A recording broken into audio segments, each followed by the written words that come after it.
నమస్తే, welcome to union budget 2026-27. Nirmalamma పద్దు దేశంలో ఎలాంటివి అంశాల మీద, ఏ అంశాల మీద ప్రధానంగా వాటి దృష్టి సారించారు, దీని ప్రభావం ఎలా ఉండబోతుంది, వివిధ రాష్ట్రాల్లో ఈ బడ్జెట్ అంశాలపై వివిధ కథనాలు వస్తున్నాయి. దీని మీద మరింత విశ్లేషణాత్మకమైన అంశాలను అందించడానికి మనతో పాటుగా ప్రొఫెసర్ నాగేశ్వర్ గారు లైవ్లో సిద్ధంగా ఉన్నారు. సార్ నమస్తే.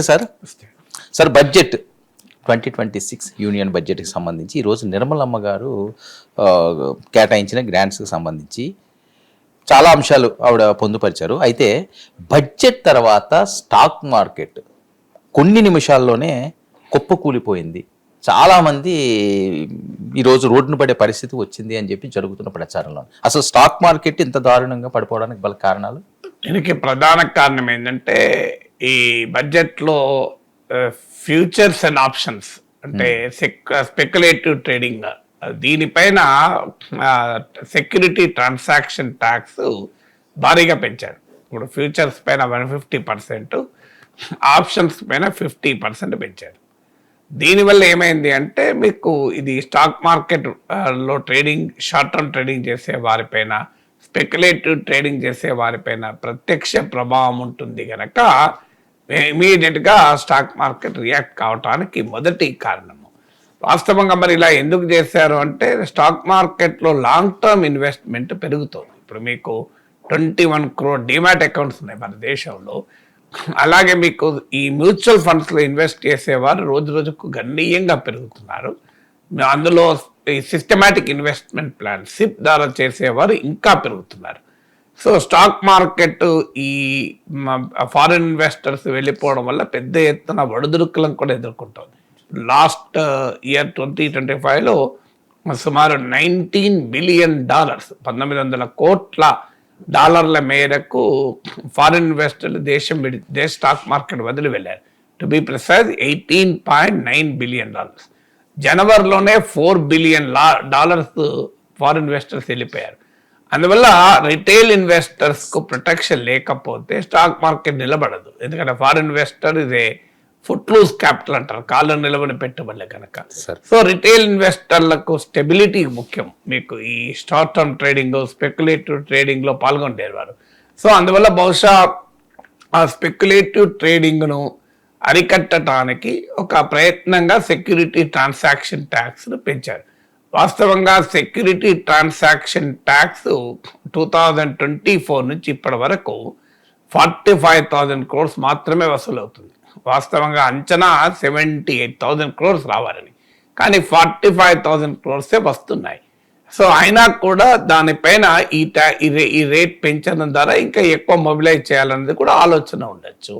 సో ఇది మొదటి కారణం. రెండవది స్టాక్ మార్కెట్ కోరుకునేది క్యాపిటల్ గెయిన్స్ను తగ్గించాలని. Short term capital gains, long term capital gains ఉంటాయి. దీంట్లో ఏదైనా ప్రధానమైన ప్రపోజల్స్ ఏమీ లేవు. అందులో మీకు ఈ బడ్జెట్లో లాక్ క్లస్టర్ బడ్జెట్ అంటారు ఇంగ్లీష్లో. అంటే ఎలాంటి హంగామా లేదు, హడావుడి లేదు, ప్రధాన కేటాయింపులు లేవు. ఒక అందుకే నార్మల్గా 2-2.5 గంటలు మాట్లాడేది 90 నిమిషాలు ముగించారు కూడా. సో అందువల్ల నథింగ్ బోల్డ్ మెజర్స్ ఏమీ లేవు. అందువల్ల ఏ ఆకర్షణ లేదు. పైగా స్టాక్ మార్కెట్ డైరెక్ట్గా ఇంపాక్ట్ చేసేటువంటి సెక్యూరిటీ ట్రాన్సాక్షన్ ట్యాక్స్ ప్రపోజల్ ఉండడం, స్టాక్ మార్కెట్ ఇమీడియట్ రియాక్షన్ మనకు కనబడ్డది. ఆల్రెడీ స్టాక్ మార్కెట్ వొలటాలిటీ ఎదుర్కొంటోంది. ఆ వొలటాలిటీ మరింతగా మీకు బడ్జెట్ తర్వాత రిఫ్లెక్ట్ అయింది. ఎందుకంటే budget doesn't give confidence. Economy పైన విశ్వాసాన్ని ఇవ్వలేకపోయింది, ప్రజలకు కాన్ఫిడెన్స్ ఇవ్వలేకపోయింది. అందువల్ల బోల్డ్ మెజర్స్ లేవు, సిగ్నిఫికెంట్ పాలసీ చేంజెస్ లేవు. మీరు అందుకే చూడండి పార్లమెంట్లో కూడా నార్మల్గా బడ్జెట్ అప్పుడు అల్లరల్లలు జరుగుతుంది, ఏం లేదు, చాలా స్మూత్గా జరిగిపోయింది. ప్రతిపక్షాల నుంచి రణగొన ధనులు లేవు, అధికార పార్టీ వాళ్ళు హడావుడి లేదు. ఏదో అప్పుడప్పుడు వాళ్ళకి అర్థమైనప్పుడు సపోర్ట్ కొట్టారు తప్ప నీకు హడావుడి లేదు. అందువల్లనే నీకు స్టాక్ మార్కెట్ పతనమయ్యాయి. సరే సార్, ప్రధానంగా ఆర్థిక మంత్రి ప్రసంగంలో కేటాయింపులు ఎందుకు జరగలేదు? నిజంగా మీరు అన్నట్లు బడ్జెట్ అంటేనే కేటాయింపులు కదా. బడ్జెట్ అంటే ఏంటిది? రెవెన్యూస్ ఎంత, రిసిప్ట్స్ ఎంత, ఎక్స్పెండిచర్ ఏమీ లేవని మనం చెప్పలేము, కానీ ప్రధానంగా లేవు. ఇప్పుడు మీకు బయోఫార్మా రంగాన్ని ఎంకరేజ్ చేస్తామన్నారు, దానికి ఎంత ఇచ్చారు? 10,000 కోట్లు ఇచ్చారు. అది కూడా నెక్స్ట్ 5 years. అంటే ఇయర్లీ 2,000 కోట్లు. ఇయర్లీ 2,000 కోట్లతో బయోఫార్మా ఏం డెవలప్ అవుతుంది? మీకు సెమీ కండక్టర్ మిషన్కు 8,000 కోట్లు. అసలు సెమీ కండక్టర్కు రంగానికి 800 కోట్లు ఏం సరిపోతాయి మీకు? అందుకే ఈ బడ్జెట్లో చూడండి, మీరు ప్రధానమైన లెక్కేషన్ చెప్పిందా కూడా 10,000 కోట్లే. కారణం ఏంటి అంటే ఈ బడ్జెట్ మనకు అర్థం కావాల్సింది, లాస్ట్ ఇయర్ బడ్జెట్ ఎస్టిమేట్స్తో పోలిస్తే ఈ ఇయర్ బడ్జెట్ రివైజ్ ఎస్టిమేట్స్ అంటే లాస్ట్ ఇయర్ బడ్జెట్లో ప్రతిపాదించిన దానికన్నా తక్కువ ఖర్చు పెట్టారు. సో రివైజ్ ఎస్టిమేట్స్లో తక్కువ ఉంది, అంటే బడ్జెట్ ఎస్టిమేట్స్ కన్నా తక్కువ ఖర్చు పెట్టారు. ఇప్పుడు ఆ రివైజ్ ఎస్టిమేట్స్తో పోలిస్తే కాస్త ఎక్కువ, 6% ఎక్కువ అంతే. సో అది ఆల్మోస్ట్ బడ్జెట్లో రిసోర్స్ మొబిలైజేషన్ లేదు. కారణం ఏంటంటే ప్రభుత్వ ఓవరాల్ ఆదాయంలో పెరుగుదల లేదు. నీకు even central government tax revenues కూడా రివైజ్ ఎస్టిమేట్తో పోలిస్తే 1.1%.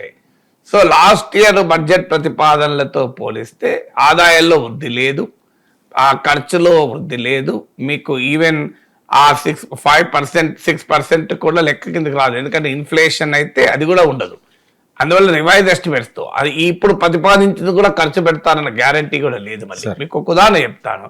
20 సెంట్రల్లీ స్పాన్సర్ స్కీమ్స్ ఉంటే ఇందులో 17 స్కీమ్స్కి ఎలకేషన్ తగ్గాయి. ఎట్లా చెప్పుకుంటారు మరి? సో ఎలకేషన్లు పెంచుతూ చెప్పాలి, తగ్గినా చెప్పుకోరు కదా ఆర్థిక మంత్రి. 20 సెంట్రల్లీ స్పాన్సర్ స్కీమ్స్లో 17 స్కీమ్స్ తగ్గినాయి. మీకు ఆశ్చర్యం అయితే పిఎం పోషణ్, కృషి వికాస్ యోజన, మీకు ఇలాంటి ప్రధాన పథకాలకు అన్నిటికీ తగ్గిపోయాయి. పెరిగింది ఒక్కటి, తగ్గకుండా పెరగకుండా సేమ్ ఉన్నది పిఎం కిసాన్. తర్వాత మీకు 2 స్కీమ్స్కు పెరిగాయి. గరీబ్ కళ్యాణ్ అన్న యోజన ఒకటి మీకు పెరిగింది, ఇంకోటి ఏంటంటే Mahatma Gandhi rural employment programme, అది ఇప్పుడు లేదు. మీకు దానికి రామ్జీ ప్రోగ్రామ్, మీకు వికసిత భారత్ విబిజీ రామ్జీ అని మార్చారు. కానీ అది ఆ స్కీమ్ మారిపోయింది ఇప్పుడు, ఒకప్పటి స్కీమ్ కాదు అది. ఒకప్పటి స్కీమ్ ఏమో సాచురేషన్ స్కీమ్, ఇప్పుడు అలా కాదు. ఇది కేంద్ర ప్రభుత్వ దయాదాక్షిణ్యాలపైన కావాలనుకున్నప్పుడు వాళ్ళు ఒక ఏరియా నోటిఫై చేస్తారు, దానికి నిధులు ఇస్తారు. సో దానికి 95,000 crores ఏమి ఇచ్చారు. సో అందువల్ల ఒక రకంగా చెప్పాలంటే ఏ centrally sponsor scheme, almost all centrally sponsor స్కీమ్స్కు నిధులు తగ్గాయి. మరి ఏమని చెప్పుకుంటారు? కేటాయింపులు పెరిగితే చెప్పుకోగలుగుతారు, తగ్గితే చెప్పుకోరు కదా ఎవరైనా. మీకు ఇదే కాదు, అగ్రికల్చర్ క్విక్ లుక్ చూస్తే, ఎందుకంటే budget should be seen in detail. నార్మల్గా devil life in the details అంటారు, వివరాల్లో దయ్యాలు ఉంటాయని. సో కానీ క్విక్ రీడింగ్ ఇస్తే మీకు ఫిగర్స్ చూస్తే అగ్రికల్చర్ తగ్గిపోయింది, రూరల్ డెవలప్మెంట్ తగ్గిపోయింది, ఎడ్యుకేషన్ తగ్గిపోయింది, హెల్త్ తగ్గిపోయినాయి. సో కీలకమైన రంగాలు కదా ఇది. మీకు ఆల్రెడీ రైతులు పంటల గిట్టుబాటు ధర లేక ఇబ్బంది పడుతున్నారు. Food, fertiliser and energy subsidies 3 last year భారీగా తగ్గించారు, ఇప్పుడు మళ్ళీ తగ్గించారు. ఫెర్టిలైజర్స్ ధరలు పెరిగి ఎరువులు దొరకక రైతులు ఇబ్బంది పడుతున్న కళ్ళ ముందు కనబడుతున్నాయి కదా. క్రాప్ ఇన్సూరెన్స్ స్కీమ్కు ధరలు కేటాయింపులు తగ్గించారు. మరి ఇలా ప్రధానమైన వ్యవసాయము, గ్రామీణాభివృద్ధి, విద్య, ఆరోగ్యము, మీకు పిఎం పోషణ్ అంటే ఐసిడిఎస్ అంటారు మధ్య, మనకు అంగన్వాడీలు, ఇట్లాంటి స్కీములు ప్రెగ్నెంట్ ఉమెన్కి ఇచ్చేది, ఇలా సోషల్ సెక్టార్ మొత్తానికి కూడా నిధులు తగ్గించేశారు. సో అందువల్ల మీకు, ఎందుకంటే ప్రభుత్వ ఆదాయాలు పెరగనప్పుడు ఏం చేస్తారు? ప్రభుత్వ ఆదాయాలు పెంచాలి అంటే కార్పొరేట్లకు రాయితీలు ఇవ్వకూడదు, కానీ ప్రభుత్వాలకు కార్పొరేట్ల రాయితీలు కూడా అలవాటు వల్ల మీకు అనివార్యంగా మీకు నిధులు లేవాడ, డబ్బులు లేనప్పుడు ఏం చేస్తారు? కేటాయింపులు ఎక్కడికి వెళ్ళి తెస్తారు? సో అందువల్ల కేటాయింపులే లేవు గనక దాని గురించి గొప్పగా చెప్పుకున్న దానికి ఏమీ లేదు కనుక ఫైనాన్షియల్ స్పీచ్లో చెప్పలేదు. లేకపోతే ఊకుంటారు, ఎందుకు చెప్పరు? మీకు బ్రహ్మాండంగా చెప్పుకుంటారు. మీకు జెండర్ బడ్జెటింగ్ అంటారు. జెండర్ బడ్జెట్ అంటే మహిళలకు ఈ బడ్జెట్ ద్వారా ఎన్ని నిధులు వస్తున్నాయని. అది 51,144 crores తగ్గినాయి లాస్ట్ ఇయర్తో పోలిస్తే. మరి తగ్గడంతో చెప్పుకోలేరు కదా ఎవరైనా, పెరిగితే చెప్పుకుంటారు, తగ్గితే చెప్పుకోలేరు. ప్రభుత్వం మీద ఎఫెక్ట్ ఉండదా సార్? ఏమండి ఈ తగ్గుదల అన్నది ప్రభుత్వం మీద ఎఫెక్ట్ ఉండదా? అంటే ప్రజలు దీని మీద ఓట్లు వేస్తే కదా, ప్రజలు దేని మీద ఓట్లు వేస్తున్నారు? మళ్ళీ రాముడి గుడి గురించి ఓట్లేస్తారు, లేకపోతే ఇంకెక్కడన్నా ఇంకో ఇష్యూ, బంగ్లాదేశ్ వస్తుంది, పాకిస్తాన్ వస్తుంది, చైనా వస్తుంది, దేవుడు వస్తాడు, అనేకం. అసలు ప్రజలు ఓట్లేయడానికి బడ్జెట్లు చూసి ప్రజలు ఓట్లేస్తలేరు కదా. ఎస్పెషల్లీ ప్రస్తుతం అధికారంలో ఉన్న వారికి అసలు ఈ ఎకనామిక్ దాంట్లో ఎప్పుడూ వారికి మార్కులు రాలే. మీకు సిఎస్డిఎస్ లోక్నీతి వాళ్ళ ఎలక్ట్రల్ స్టడీ చూడండి. ప్రతిసారి even mood of the nation India today survey చూడండి, మీరు నిన్న కూడా వచ్చింది India today mood of the nation survey, మోడీకి బీజేపీకి భారీగా ప్రజల మద్దతు ఇప్పటికీ ఉంది, 350 సీట్స్ వస్తాయని. కానీ మీరు ఎకనామిక్ అంశాలపైన చూడండి, ప్రతి mood of the nation survey చూడండి, సిఎస్డిఎస్ లోక్నీతి సర్వే చూడండి, సో ఆల్వేస్ లో మార్క్సే. అంటే ఎకనామిక్ ఇష్యూస్ పైన ఈ ప్రభుత్వానికి మార్కులు ఎప్పుడు పడవు, కానీ ఈ ప్రభుత్వానికి ఎమోషనల్ ఇష్యూస్ పైన పడుతుంది, భావోద్వేగ అంశాల మీద పడుతుంది. ఎలక్షన్ వస్తే అందుకే మీరు ఎప్పుడన్నా ప్రైమ్ మినిస్టర్ ఎలక్ట్రాన్ స్పీచ్లను చూడండి, ఈ కేటాయింపులు, బడ్జెట్లు, వికసిత భారత్ ఇవన్నీ ఎన్నికల లేనప్పుడే చెప్పుకుంటారు.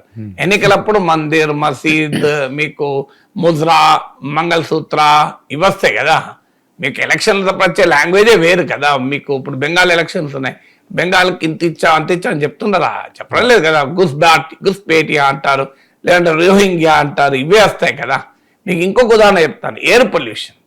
అసలు దేశాన్ని ఢిల్లీ, ఆ బడ్జెట్ ఎక్కడ ఢిల్లీ నుంచి కదా, హైయెస్ట్ సమస్య ఎయిర్ పొల్యూషన్ కదా.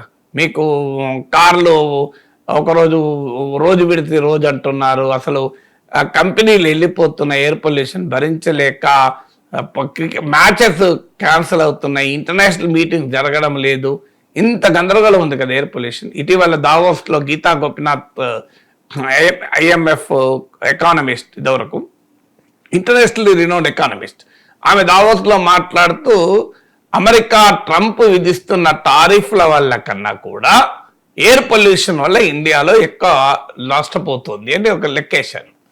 అది చాలా మంది ఆమెను ట్రోల్ చేశారు, ఎందుకంటే ఆ ట్రంప్ను సమర్థిస్తున్నామని. కానీ ఫిగర్స్ కూడా అదే చెప్తున్నాయి. ఇప్పుడు మీకు India exports to America 2% of GDP, మన దేశ ఎగుమతులు అమెరికాకు. సో అందులో మొత్తం పైన 2% పోయింది, అంతకన్నా ఎక్కువ పోదు కదా. మొత్తం ఎప్పుడు పోదు కదా, టోటల్గా ఎక్స్పోర్ట్ జీరో కావు కదా. ఎంతో కొంతైతే ఎన్ని టారిఫ్లు ఉన్నా కొన్ని ఎక్స్పోర్ట్స్ అయితే ఉంటూనే ఉంటాయి, ఎందుకంటే కొన్నిటికి ఆల్రెడీ ఎగ్జామ్షన్స్ కూడా ఉన్నాయి కదా. మీకు ఎంత 1%, 0.5% లాస్ అవుతుంది జీడిపిలో. కానీ మీకు ఎయిర్ పొల్యూషన్ వల్ల ఎంత లాస్ అనే దానికి ఇండియన్ స్టాటిస్టికల్ ఇన్స్టిట్యూట్కు చెందిన centre for clean air and centre for economics of clean air, food and energy అని ఒక సంస్థ ఉంది. దాని ఎకానమిస్ట్ సోమనాథన్ అతను అంచనా వేసి $260 బిలియన్ లాస్ అని చెప్పాడు. అంటే 6% ఆఫ్ జీడిపి లాస్ అవుతుంది అని. 6% ఆఫ్ జీడిపి లాస్ అవుతుంటే మీకు ట్రంప్ టారిఫ్ల కన్నా దాదాపు 5 to 10 times ఎక్కువ మీకు కదా. సో అంత భారీగా లాస్. వరల్డ్ బ్యాంక్ రిపోర్ట్ ప్రకారం 1.7 మిలియన్ చావులకు కారణమవుతుంది, 10 లక్షల మంది మరణానికి. అంటే టోటల్ డెత్స్ లో 18% కారణమవుతుంది ఎయిర్ పొల్యూషన్, ప్రత్యక్షంగాను పరోక్షంగాను. అంత సివియర్ ఎయిర్ పొల్యూషన్ గురించి అసలు ప్రైమ్ మినిస్టర్ స్పీచ్ లో ఒక మాట కూడా లేదు, ఆ పదం ఉచ్చరించలేదు కనీసం. అంటే not even ready to acknowledge the problem. సొల్యూషన్ల తర్వాత, కేటాయింపుల తర్వాత మీరు ఎక్కడైనా మీరు అందులో యొక్క మాటన్నా మీకు దీన్ని ఎదుర్కోవడానికి మేము ఇంకో ఇది చేస్తాం అన్నది ఎక్కడా లేదు ఎయిర్ పొల్యూషన్ గురించి. మీరు చూడండి గ్లోబల్ ఎకనామిక్ ఛాలెంజెస్ గురించి ఏముంది.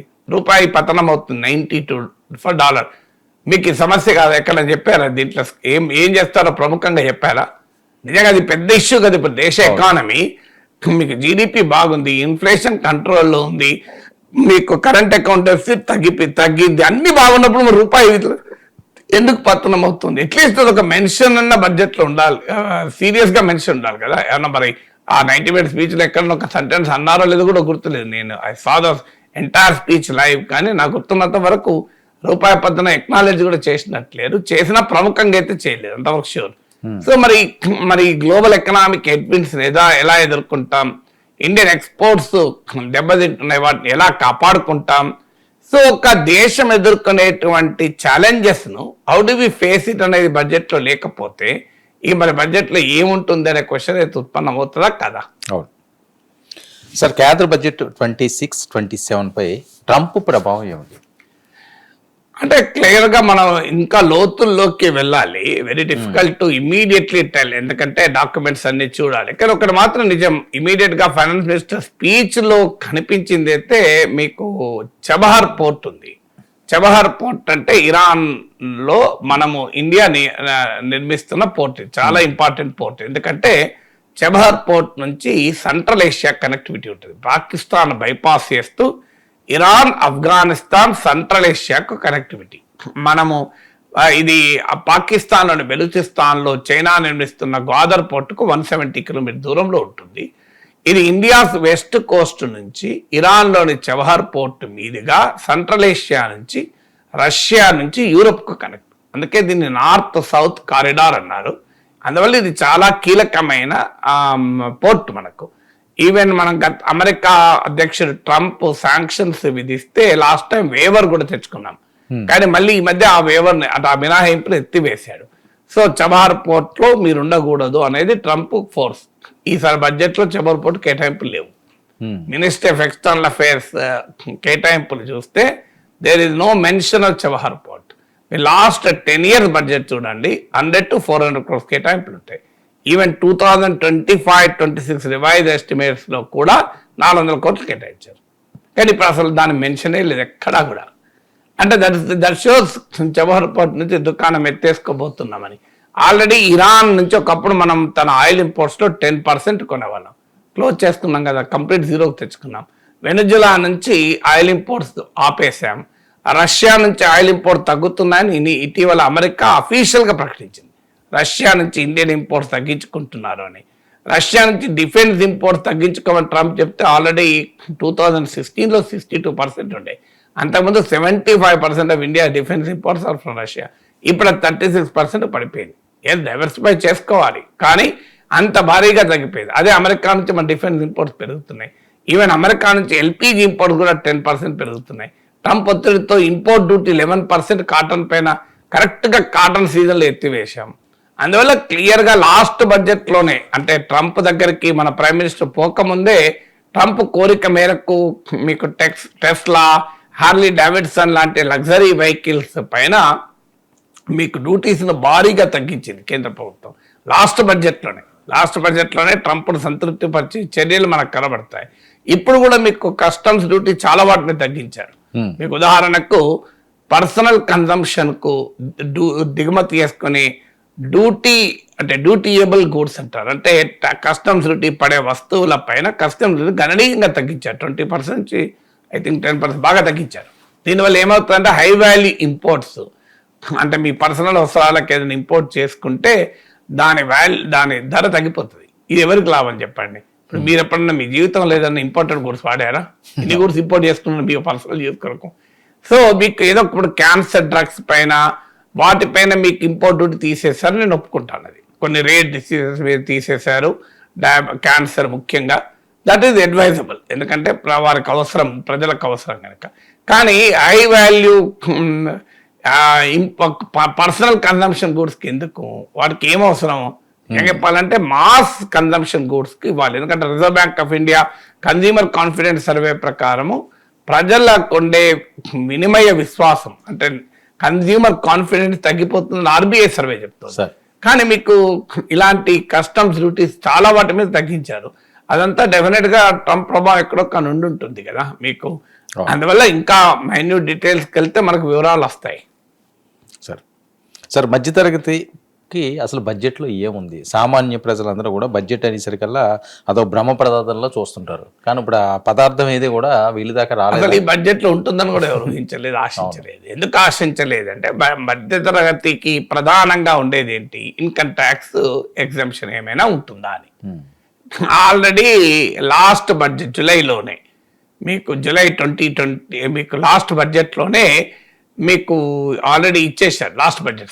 లాస్ట్ బడ్జెట్లో మీకు భారీగా ఇన్కమ్ ట్యాక్స్ రిలీఫ్ ఇచ్చేశారు. అంటే 12 lakh వరకు కూడా ఐటీ ఉండదు. ఇప్పుడు అది స్టాండర్డ్ డిడక్షన్తో కలిపితే 12,75,000. సో దాంట్లో మీకు ఇన్కమ్ ట్యాక్స్ అప్పటి వరకు ఉండదు. వాస్తవంగా 2014 నుంచి ఇండియన్ మిడిల్ క్లాస్, ప్రధానంగా Modi support base, BJP voter base, వాళ్ళు ఎప్పటి నుంచో ఎక్స్పెక్ట్ చేస్తున్నారు ఎప్పుడు ఇంక్రిమెంటల్ చేంజెస్ తప్ప భారీగా ఎప్పుడు చేయలేదు. మీకు ఎప్పుడు లాస్ట్ టైం ఈ ఐటీ రంగంలో భారీగా, ఎందుకంటే ప్రజల కొనుగోలు శక్తి బాగా పడిపోయి, ప్రజల వినిమయం, పర్సనల్ కన్జంప్షన్ తగ్గిపోయి, ఎకానమీ ఒక పెద్ద ఛాలెంజ్లు ఎదుర్కొంటున్న సమయంలో ఆ ఇన్కమ్ ట్యాక్స్ రిలీఫ్ ఇచ్చారు. అంత భారీ ఇన్కమ్ ట్యాక్స్ రిలీఫ్ ఇచ్చారు, దాదాపు 1,00,000 కోట్లు చెప్పారు. అంత ఇన్కమ్ ట్యాక్స్ రిలీఫ్ ఇచ్చాక మళ్ళీ ఇస్తారని మనం ఎవరు ఆశించలేం కూడా. తర్వాత రెండవది జిఎస్టీ. మీకు జిఎస్టీ మీద కన్సెషన్ అయితే ఆల్రెడీ మొన్న లాస్ట్ దివాళీ సందర్భంగా జిఎస్టీలో మార్పులు భారీగా చేశారు. మీకు 5, 12, 18 ఇట్లా 4 స్లాబ్లు ఉంటే 12% స్లాబ్ తీసేశారు. జిఎస్టీలో కొంత రిలీఫ్ వచ్చింది. అందువల్ల ఆల్రెడీ డైరెక్ట్ ట్యాక్స్, ఇండైరెక్ట్ ట్యాక్సెస్లో మార్పులు వచ్చాక ఈసారి ఉంటుందని కూడా ఎవరు ఆశించలేదు, ఊహించలేదు. అందుకే ఏదో మైక్రో ఓవెన్లు కొంచెం చీప్ అవుతాయి, మొబైల్ ఫోన్లు కాస్త చీప్ అవుతాయి, మీకు ఏదైనా ఇంపోర్టెడ్ గూడ్స్ ఎవరైనా పర్సనల్ కన్సంప్షన్కి ఇంపోర్ట్ చేసుకుంటే చీప్ అవుతాయి. ఇలాంటివి తప్ప మిడిల్ క్లాస్కు ప్రధానంగా బెనిఫిట్ అయ్యేటువంటి అంశం ఈ బడ్జెట్లో ఏమీ లేదు. అందుకే మీకు అసలు మిడిల్ క్లాస్ గురించి ఎక్కడ ప్రస్తావన కూడా ఫైనాన్స్ మినిస్టర్ తన స్పీచ్లో చేయలే. ఇవాళ పెద్ద ఛాలెంజ్ ఎదుర్కొంటున్న వర్గం మిడిల్ క్లాస్. ఇండియాలో ఒక 35% ఉంటారని అంచనా. ఈ middle class is a very big class. అసలు దేశ ఎకానమీకి మేజర్ కంట్రిబ్యూటర్ వీళ్ళే. ఈవెన్ ట్యాక్సెస్లో అయితే చూసినా, మీకు ఇన్కమ్ ట్యాక్స్ చూసినా, జిఎస్టీ చూసినా, ప్రధానమైనటువంటి కంట్రిబ్యూషన్ మిడిల్ క్లాస్ చేస్తుంది. కానీ middle class serious economic burden ఎదుర్కొంటుంది. కాస్ట్ ఆఫ్ ఎడ్యుకేషన్ పెరిగిపోయింది, కాస్ట్ ఆఫ్ హెల్త్ పెరిగిపోయింది, కాస్ట్ ఆఫ్ లివింగ్ అర్బన్ ఏరియాస్లో అయితే భారీగా పెరిగింది. మీకు రెంటల్ వాల్యూస్ పెరిగాయి. అఫోర్డబిలిటీ క్రైసిస్, న్యూయార్క్ నగరంలో జోర్హాన్ మమ్దాని చేస్తున్నట్లు మన దేశంలో కూడా నగరాల్లో ఈ అఫోర్డబిలిటీ క్రైసిస్ మొదలైంది. ఇప్పుడు ఈ బడ్జెట్లో సిటీ ఎకనామిక్ రీజన్స్ ప్రమోట్ చేస్తూ ఉన్నారు, మంచిది అది. కానీ మరి సిటీలో ఉండే పొల్యూషన్ పైన మాట్లాడకుండా సిటీలో ఉన్న ప్రజల ఈజ్ ఆఫ్ లివింగ్, ఇప్పుడు ఇందులో ఈజ్ ఆఫ్ డూయింగ్ బిజినెస్ గురించి చాలా మార్పులు చేశారు. మరి ఈజ్ ఆఫ్ లివింగ్కు కీలకమైన మిడిల్ క్లాస్ లైఫ్ను ఎలా నువ్వు సులభతరం చేస్తావు? ఆల్రెడీ మధ్యతరగతి ప్రజల సేవింగ్స్ తగ్గిపోతున్నాయి. మీకు కంపారిటివ్లీ చూడండి, మిడిల్ క్లాస్ సేవింగ్స్ గణనీయంగా తగ్గిపోతున్నాయి. సో మిడిల్ క్లాస్లకు ఈఎంఐ క్రైసిస్ పెరుగుతోంది. మీరు రెగ్యులర్గా చూడండి, క్రెడిట్ కార్డ్ డిఫాల్ట్స్ పెరుగుతున్నాయి, ఈఎంఐ బర్డన్ పెరుగుతోంది. ఇలాంటి టైంలో middle class certainly needs relief. కానీ ఈ బడ్జెట్లో ఆ ఎక్స్పెక్టేషన్స్, హోప్సే లేవు. అందువల్ల బడ్జెట్లో మిడిల్ క్లాస్ అనేది కనిపించే అవకాశమే లేదు. సార్, రాష్ట్రాలపై ఈ బడ్జెట్ ప్రభావం ఎలా ఉండబోతుంది? మీకు ఈ బడ్జెట్లో మీరు అడిగిన ప్రశ్న చాలా ముఖ్యం. ఎందుకంటే ఇది 16th ఫైనాన్స్ కమిషన్ రిపోర్టును కేంద్రం ఆమోదించింది. అది ఈ రాబోయే ఫైనాన్స్ ఇయర్ నుంచి మొదలవుతుంది. బడ్జెట్ స్పీచ్లో కూడా చెప్పారు ఫైనాన్స్ మినిస్టర్. ఏప్రిల్ 1 నుంచి 16th ఫైనాన్స్ కమిషన్ రికమెండేషన్స్ అమలవుతాయి. 16th ఫైనాన్స్ కమిషన్కు అనేక రాష్ట్రాలు కోరిన, ముఖ్యంగా ప్రతిపక్ష పాలిత రాష్ట్రాలు, కూటమి ఎన్డీఏ రాష్ట్రాలు అయితే కోరవు కదా, పైకి వాళ్ళు అడగరు కదా, అందరూ తెలుసు.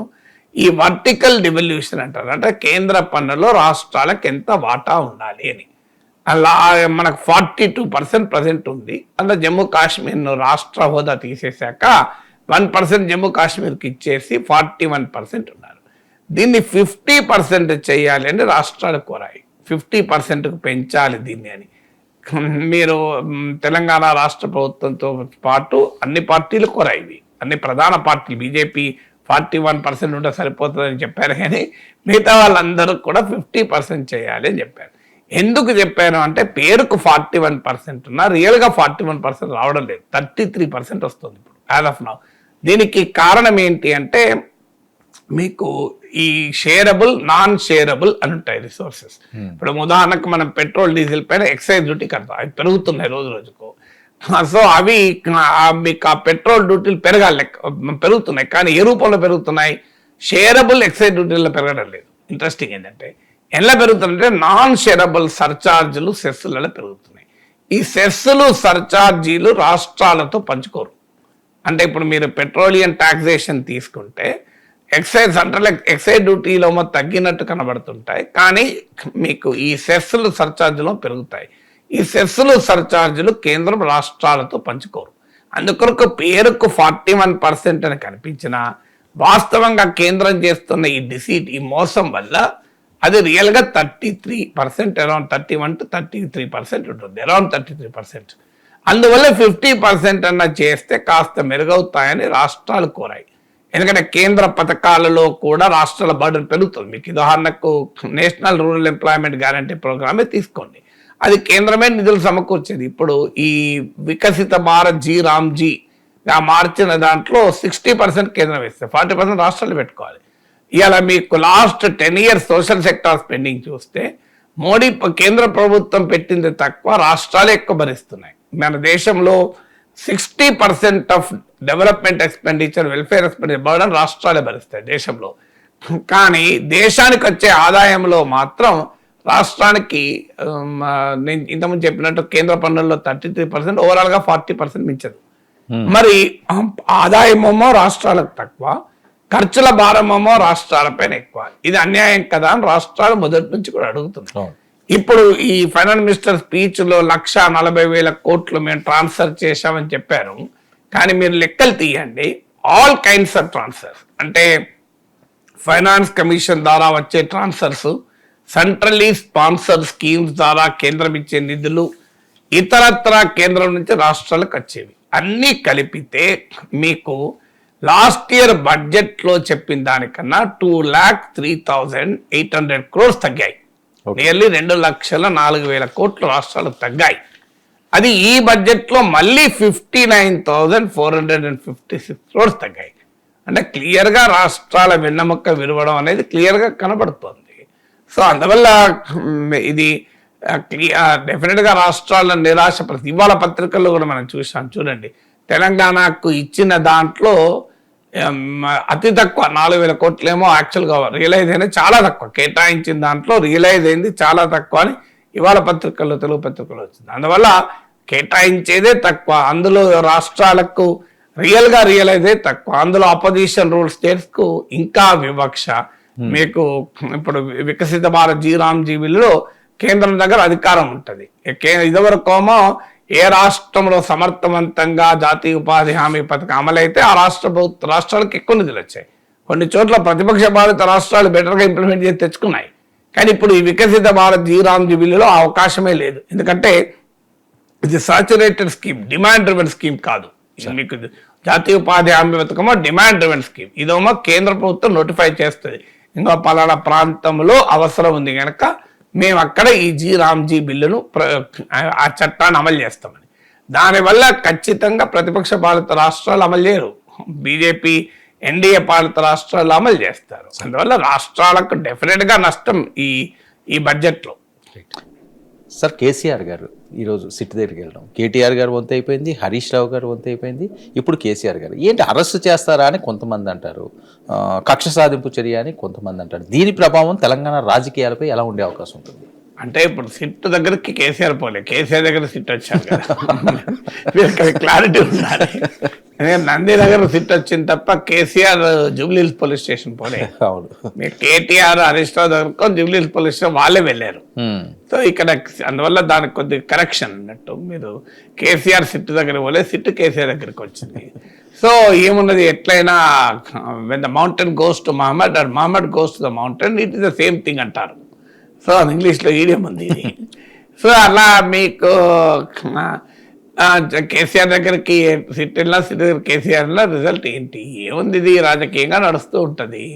సో మన దేశంలో రాజకీయపరమైన కేసులు ఏవి దాదాపు మీకు రేర్ కేసెస్, ఒక్క లాలూ ప్రసాద్ యాదవ్ జైల్లో ఉన్నాడు, జైలుతో కొన్ని రోజులు ఉంది, మధు కూడా ఉన్నట్టున్నాడు. మీకు దేశంలో ఎన్ని కుంభకోణాలు చెప్పాలి నేను పేర్లు. ఇప్పుడు మన దగ్గర తీసుకుంటే వోక్స్ వ్యాగన్ కుంభకోణం విన్నారు మీరు, వశిష్ఠ వాహన్, బొత్స సత్యనారాయణ పైన VW అని, తర్వాత మీకు అది మీకు చంద్రబాబు నాయుడు గోల్ఫ్ కోర్స్కు పెద్ద ఎత్తున భూములు ఇచ్చాడు, ఏంటది ఏం ప్రాపర్టీస్, ఏదో ఎంతో స్టార్ట్ అవుతుంది మర్చిపోయాను. సో ఆ ప్రాపర్టీస్ వారికి ఇచ్చారని చెప్పి అదొక విధం. తర్వాత మీకు వాంపిక్ భూములు కుంభకోణం, అసలు ఎన్ని కుంభకోణాలు, ఒక్కటినా మనం 10 ఏముంటుంది, ఇవన్నీ మళ్ళీ అధికారం మారితే మారిపోతుంది. స్కిల్ డెవలప్మెంట్ కుంభకోణం, దాని మీద అప్పుడు ఈడీ కూడా ఎంటర్ అయిందన్నారు. జగన్మోహన్ రెడ్డి ప్రభుత్వం చంద్రబాబు జైలు వేసారు, తర్వాత చంద్రబాబు నాయుడు ప్రభుత్వం వచ్చాక అందులో ఏం లేదని కట్టేశారు. ఇప్పుడు తిరుమల లడ్డు అయితే సాగుతూనే ఉన్నది. ఆ కేసు ఎంతకాలం 2029 ఎన్నికల వరకు సాగుతుంది కావచ్చు. మీకు మహారాష్ట్రలో ఆదర్శ్ సొసైటీ కుంభకోణం, ఇట్లా లిస్టు రాస్తే పొలిటికల్ హవాలా కుంభకోణం, టెలికాం కుంభకోణం, 2G కుంభకోణం, ఎన్ని కుంభకోణాలు విన్నా మనం బోఫోర్స్ నుంచి ఇప్పటివరకు ఇంటనే ఉన్నాం. సో దీనికి ఎవరికి శిక్ష పడ్డది నాకు చెప్పండి, బోఫోర్స్లో ఇంప్రూవ్ కాలే. సో మీకు ఓటుకు note case, Revanth Reddy Chandrababu Naidu our people briefed me అని చంద్రబాబు వాయిస్ ఇప్పటికీ కూడా మనకు చెవులలో గిర్రమంటారు చూడండి. రేవంత్ రెడ్డి డబ్బుల కట్టాతో దొరికాడు, బ్రహ్మదేవుడు కూడా కాపాడలేడు అని చెప్పి కేసీఆర్ ఉపన్యాసాలు ఉన్నాయి. మరి ఏ బ్రహ్మదేవుడి కన్నా మించిన దేవుడు ఎవరు ఉండడం మనకు తెలియదు. కాపాడారు కదా, ఏం కాలే కదా రేవంత్ రెడ్డికి. ఏమైంది? ముఖ్యమంత్రి అయ్యాడు, Chanchalguda jail to CM office. So అందువల్ల ఈవెన్ మీకు కేసీఆర్ మీద కూడా ఉండే సహారా కుంభకోణం అని, ఎలుగుబంటి కుంభకోణం అని, ఇవన్నీ పేర్లు విన్నాం మనం. సో ఇట్లా ఎన్ని కుంభకోణాలు మన రాజకీయ రంగంలో ఇంటి. జగన్మోహన్ రెడ్డికి 1,00,000 కోట్లు తిన్నాడని టీడీపీ వాళ్ళు అనేవారు. మరి 1,00,000 కోట్లు కక్కిస్తాం రాష్ట్రానికి అన్నాడు. ఇంతవరకు రూపాయి కూడా కక్కిలే కదా. దేనికి కక్కించారు చెప్పండి నాకు. జగన్మోహన్ రెడ్డి దగ్గరికి వెళ్ళి ఈ 11 ఏళ్ళైంది కదా, ఏ కుంభకోణం కక్కించారు నాకు చెప్పండి ఇంతవరకు. ఏం లేదు. ఇదంటే టైంపాస్ రాజకీయాల్లో, ఇది ఒక అలవాటు. మన మీడియాకు కూడా బ్రహ్మాండమైన ఇవాళ మొత్తం ఇక బడ్జెట్ పక్కకు పోయింది. కేసీఆర్ నంది హిల్స్ కు సిట్, మరుక్షరంకో సిట్.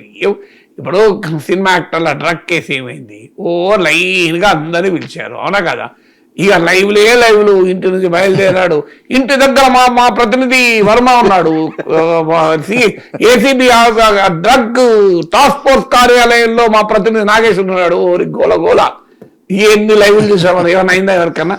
నాకు చెప్పండి, ఏ సినిమా యాక్టర్ లోపలేశారు? డ్రగ్స్ విద్య, గజం విద్య, పలాయన విద్య అని. మీకు ఎన్ని భూముల కుంభకోణాలు అసలు ఇంటనే ఇంటాం మనం ఎప్పటికీ కూడా. అక్కడికి ఏదీ జరగదు. మనకు పోలీసులు, రాజకీయ నాయకులు వీళ్ళందరికీ లింకులు ఉన్నాయని చెప్పి మీరు రకరకాల కుంభకోణాలు వింటారు. నయీం కుంభకోణం, నయీం చేస్తే ఎంత పెద్ద కేసు. పోలీసు లింక్ ఉన్నది, రాజకీయ నాయకుల లింక్ ఉన్నది. అసలు ఓటు లెక్కింపు మిషన్లు తరలి వెళ్తున్నాయి అని కోట్లు 100 కోట్లు ఏమైనా కూడా తెలియదు. ఆ భూముల మీద నయీం విద్య, భూముల విద్య, గజం విద్య, పలాయన విద్య, ఇలాంటి అన్ని ఇంటూనే ఉంటాయి. అలాంటిది టెలిఫోన్ ట్యాపింగ్ ఏమవుతుంది మీకు? ఏమీ కాదు, ఇట్లే నడుస్తుంది కొంతకాలం. టైంపాస్, మనకు టైంపాస్, వాళ్ళకి టైంపాస్, ప్రజలకు టైంపాస్, లాస్ట్కి అయ్యేదే ఉండదు. అంటే మరి ఎందుకు సార్ ఈ అడావిడ అంతా? మరి రాజకీయాలకు మరి యాక్టివిటీ ఉండాలి. 24/7 న్యూస్ ఫీడ్ ఉండాలి కదా. ఏం చేస్తారు పొలిటికల్ లీడర్లకి? ఏంది నరేటివ్ బిల్డింగ్. కేసీఆర్ ఏదో తప్పు చేశాడు. మీకు అంతకుముందు కాళేశ్వరం ఏం నడిచింది? మామూలు అనలే కదా. ఏ క్షణమైనా కేసీఆర్ అరెస్ట్, మేడిగడ్డ కుంగింది, సుందిల్లా వంగింది అని రోజు విన్నాం కదా. ఏమైంది లాస్ట్కి? అది తీసుకపోయి సిబిఐకి అప్పచెప్పారు. సిబిఐకి అప్పచెప్తే ఉడుకు లేదు, పలుకు లేదు. సిబిఐ అంతర్వేద రథం కాల్చిన దాన్ని ఇంతవరకు తెలియలేదు. దీని ఎక్కడ తెలుస్తారు వాళ్ళు? ఒక రథం దగ్ధం చేసామని ఇంతవరకు సిబిఐ పట్టుకోలేదు. జగన్మోహన్ రెడ్డి హయాంలో జరిగింది. జగన్మోహన్ రెడ్డి క్రైస్తవుడు కనుక అంతర్వేదిలో రథం దగ్ధమైంది అన్నారు. జగన్మోహన్ రెడ్డి తెలివిగా తీసుకెళ్లి సిబిఐకి అప్పచెప్పాడు. ఇక దేశంలో హిందూ మత సంరక్షకుల చేతుల్లోకి పోయినాక వాళ్ళు కూడా ఇంతవరకు ఆ అంతర్వేద రథాన్ని ఏం చేశారు చెప్పండి? రామతీర్థంలో విగ్రహాలకు జరిగిన అవమానం ఏమైంది? ఇవన్నీ ఏమైనా అయినాయా చెప్పండి? చంద్రబాబు వచ్చి ఎన్ని రోజులు అయింది. రామతీర్థంలో రామునికి విగ్రహానికి జరిగిన అన్యాయానికి ఎవరిని జైలేశారు చెప్పండి నాకు? అంతర్వేది రథాన్ని దగ్గర జరిగిన ఎవరిని జైలేశారు చెప్పండి? ఇవన్నీ కారణాలు నడుస్తూనే ఉంటాయి. ఇట్లా మనం పిచ్చోళ్ళలాగా వినాలి అంతే. సో వీళ్ళు వాళ్ళని అంటారు, వాళ్ళు వీళ్ళని అంటారు. ఆఖరికి సర్వే జనా సుఖినో భవంతు, ఓం శాంతి శాంతి శాంతి అనుకోవాలి. మనం అందరి మధ్యలో ఉంటారు రాజకీయాలలో. ఎవరి మీద ఏమీ కాదు. మీరు చూడండి, ఇప్పుడు కాళేశ్వరం ఏమైంది? సిబిఐ కప్పేవారు. అప్పటిదాకా బీజేపీలు ఏమన్నారు?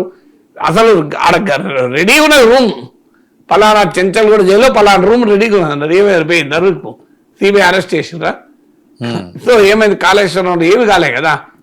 మరి ఏమి ఇప్పుడు దీంట్లో ఏమవుతుంది? నాకేదో నమ్మకం లేదు, మీకు ఏమన్నా ఉంటే చెప్పలేదు కానీ. సో ఇవన్నీ నడుస్తూనే ఉంటాయి, ఇవన్నీ వ్యవహారాలు నడుస్తూనే ఉంటాయి. అల్టిమేట్ గా ఒక నరేటివ్ బిల్డింగ్. బీఆర్ఎస్ వాళ్ళమో అన్యాయం చూడు, కేసీఆర్ తెలంగాణ ఉద్యమాన్ని నడిపి తెలంగాణను తెచ్చిన నాయకుని హింసిస్తారని వాళ్ళు అంటారు. చూడు కేసీఆర్ పెద్ద దొంగ అని వీళ్ళు అంటారు. బీజేపీ వీళ్ళిద్దరు దొంగలే అని వాళ్ళు అంటారు. మనకైతే 24/7 ఇవాళ మధ్యాహ్నం 3 గంటల నుంచి మామూలు లాభం కదా. సో ఆదివారం రోజు సీరియల్స్ ఉండవు. సో మంచి బ్రహ్మాండంగా మెగా సీరియల్ నడిచింది కదా, నడుస్తుంది కూడా కదా నేను మాట్లాడే సమయానికి. సార్ మరొక అంశం, తెలంగాణలో ఎలాగుంటే ఆంధ్రప్రదేశ్లో అంబటి అరెస్టు. అసలు గుంటూరు మిర్చికి ఎంత ఫేమస్ మీకు తెలుసు, గుంటూరు కారం అంటుంటారు. సో దాన్ని మించిపోయిన బగబగలు ఆయన అరెస్ట్ చేయడమే కాకుండా నిన్న ఆ ఇంటి మీద దాడి చేయడం, ఆ ఇంటి మీద ఇల్లుని తగలపెట్టడం, కార్లను తగలపెట్టడం, ఇవన్నీ కూడా అంటే ఒక రాజకీయంగా కూడా పెద్ద ఎత్తున దీని మీద చర్చ జరుగుతున్నది. వైఎస్ఆర్సీపీ ప్రధాన నాయకులు మాట్లాడుతున్న మాటలు, వాళ్ళు చేస్తున్న ఆరోపణలు ఏంటంటే ఇదంతా కూడా మర్డర్ ప్లాన్, ఆయన చంపడానికి చూశారు అని చెప్పి, ఇది వేరే కమ్యూనిటీ పరంగా కూడా కొద్దిగా గందరగోళం ఏర్పడుతుంది. మరి దీని పర్యవసానం ఏ రకంగా ఉంటాయన్నది చూడాలి. ఇది మాట్లాడింది సాక్షాత్తు సజ్జల గారు. ఒకసారి బయట విందాం సార్ ప్లీజ్. సజ్జల గారు బయట ప్లే చేయండి. అయితే ఒక స్కీమ్ ప్రకారము, పథకం ప్రకారము ప్రీమెడిటేటెడ్ మర్డర్ అటెంప్ట్ అవునా కాదా? ఇది అందరూ ఆలోచించండి, ఎక్కడికి తప్పించుకోలేరు. ఇప్పుడు మేము డెమోక్రటిక్ గా మా నాయకుడు ఈరోజు వస్తారంటే మేమే వద్దన్నాం, జగన్మోహన్ రెడ్డి గారు వస్తారంటే. ఇది సార్ అసలు అంబటి రాంబాబు గారిని హత్య చేయాల్సిన అవసరం కూటమికి ఉందా? అసలు హత్య వరకు ఎందుకు వెళ్ళింది ఒక ఫ్లెక్సీ వివాదం? అంటే రాజకీయాల్లో చెప్తారు హత్యలు, అది ఒక సింపతి కొరకు చెప్తారు. ఇందిరాగాంధీ పైన హత్యా ప్రయత్నం చాలాసార్లు జరిగింది. అన్ఫార్చునేట్లీ నిజంగా కూడా లాస్ట్ కి జరిగింది అనుకోండి. అందువల్ల ఆ సీరియస్నెస్ తేవటానికి అంటారు. కానీ కూటమి హత్యలు చేయిస్తుంది, చంద్రబాబు నాయుడు హత్యలు చేయిస్తాడని argument I don't think that is correct. But definite గా టీడీపీ శ్రేణులు సీరియస్ గా అంబటి రాంబాబు ఇంటికి పోయారు. మీడియాలో కథనాల ప్రకారం అయితే ఆయన ఆఫీస్కు నిప్పంటించారు, ఆయన కార్ ధ్వంసం చేశారు, ఇంటి పైన వేశారు, పోలీసులు వ్యాన్లో పట్టుకెళ్తుంటే వ్యాన్ మీద కూడా దాడి చేశారు. చాలా చాలా నిన్న మ్యాసివ్ కదా, అసలు తెలుగు సినిమాలో ఉండే ఫైట్ సీన్ దాటిపోయింది కదా. సో అందువల్ల హత్య కోసం కుట్ర జరిగింది అంటే అది దట్స్ కొద్దిగా ఫార్ ఫెచ్డ్. బట్ డెఫినెట్ గా దాడి అయితే జరిగింది, అనుమానం లేదు. ఈ దాడికి మూలము అంబటి రాంబాబు వ్యాఖ్యలు. అంబటి రాంబాబు ఖచ్చితంగా అభ్యంతరకరంగా, అసభ్యకరంగా మాట్లాడాడు, అది అనుమానమే లేదు. కానీ దానికి పరిష్కారం చట్టం ప్రకారమే, ఎవరైనా మంచిదే కదా, మనం కోరుకునేది చట్టం ప్రకారమే జరగాలి అని. సో ఎవరైనా దాడులు చేస్తాను అంటే అది కరెక్ట్ కాదు కదా. ఇప్పుడు టీడీపీ కార్యాలయంపై దాడినైనా మనం ఖండించాం కదా. దాడి చేసే హక్కు ఎవరికీ లేదు. మీకు అంబటి రాంబాబు ఏం చట్టానికి దొరకకుండా వెళ్ళిపోతాడు ఎక్కడన్నా? అంబటి రాంబాబు ఎక్కడ బయటకే వెళ్ళాడు కదా. అంబటి రాంబాబుని ఎప్పుడైనా మనం అరెస్ట్ చేయొచ్చు. అరెస్ట్ చేస్తానికి ఆ అవకాశాలు ఉండగా కూడా మీరు పోలీసుల సమక్షంలోనే దాడి జరిగిందంటే that reflects very badly on the government also. ఎందుకంటే లా అండ్ ఆర్డర్ మెయింటైన్ చేయలేరు. అల్టిమేట్గా ప్రభుత్వం పైన బాధ్యతగా లా అండ్ ఆర్డర్ మెయింటైన్ చేయడం అనేది, శాంతి భద్రతలు బాధ్యత ప్రభుత్వం అంది. మీకు ఒకవైపు నేను చూశాను పెమ్మసాని చంద్రశేఖర్ మాట్లాడింది, లేదు మా కార్యకర్తలు వెళ్తామంటే ఆపాం, మేము డెమోక్రటిక్ ప్రభుత్వము, చట్టరీత్యా తీసుకునే చర్యలే తీసుకుంటామన్నారు. మళ్ళీ ఈ రకమైన దాడులు ఏం చేస్తాయంటే ఇక చట్టం ఎందుకు అనే ప్రశ్న ఉత్పన్నమవుతాయి కదా. ఇంకోటి ఏంటంటే దాడుల పైన ఎవరికి గుత్తాధిపత్యం ఉండదు.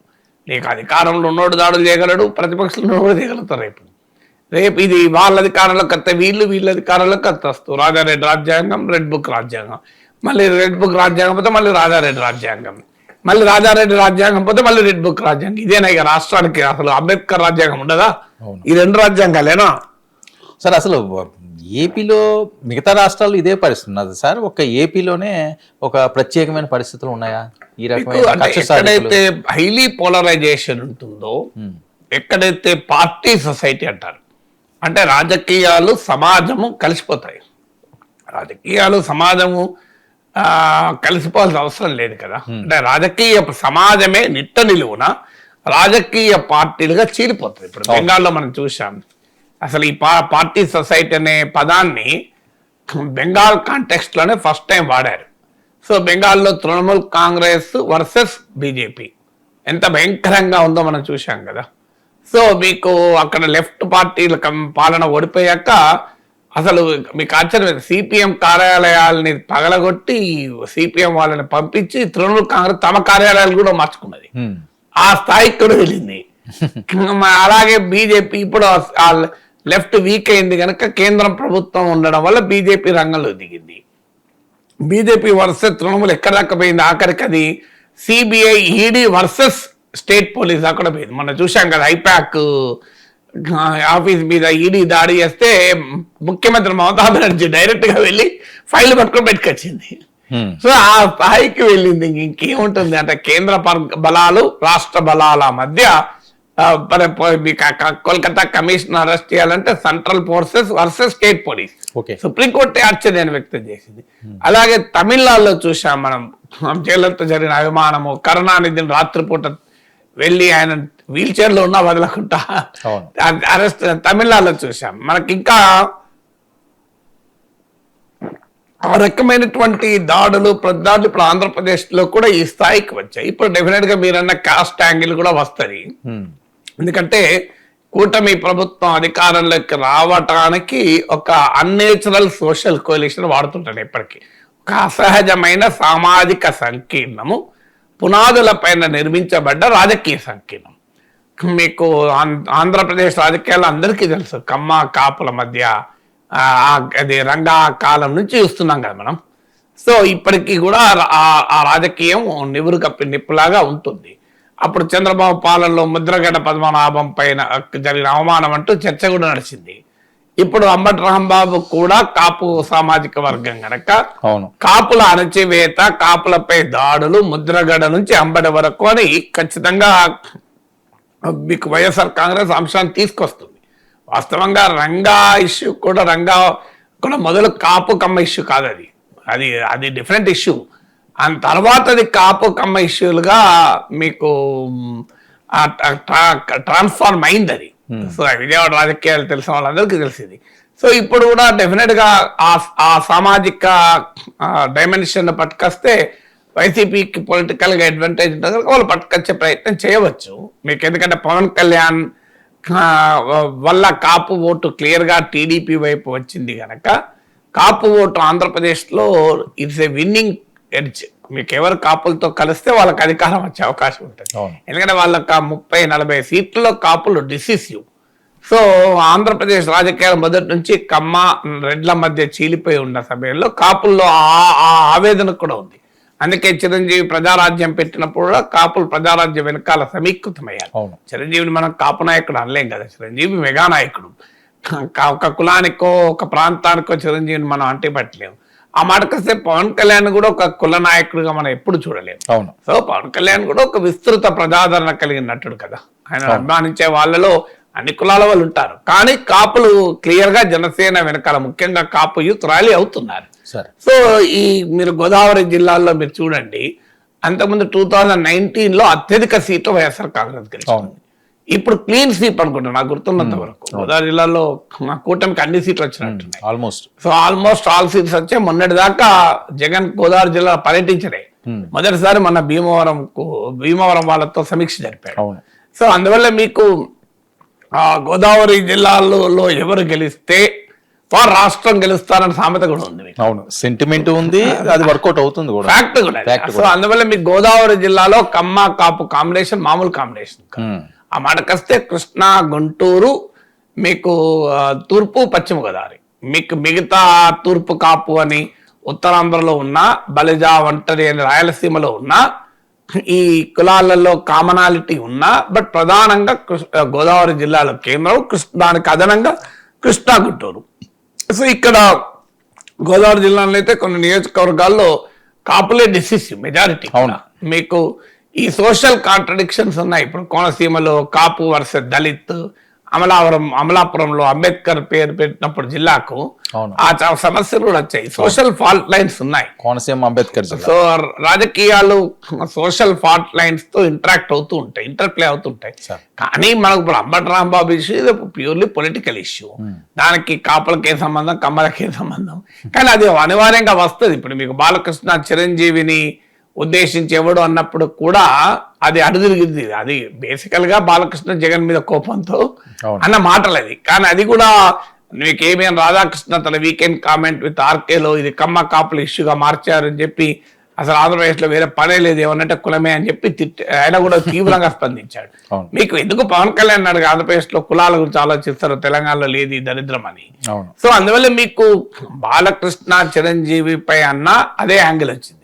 సో ఇప్పుడు వైసీపీకి అవకాశం కదా, ముద్రగడకు అవమానం, చిరంజీవికి అవమానం, అంబటి రాంబాబుపై దాడి, ఈ మూడింటి మధ్య సామాజిక కోణాలని ఈక్వేషన్లను కలిపితే పొలిటికల్ గా వాళ్ళకి అడ్వాంటేజ్ వస్తుంది.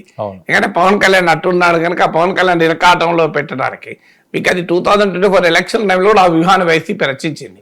మీకు ముద్రగడ పద్మనాభం, హరిరామ జోగేళ్ల నుంచి రోజు ఒక లేఖ విడుదల.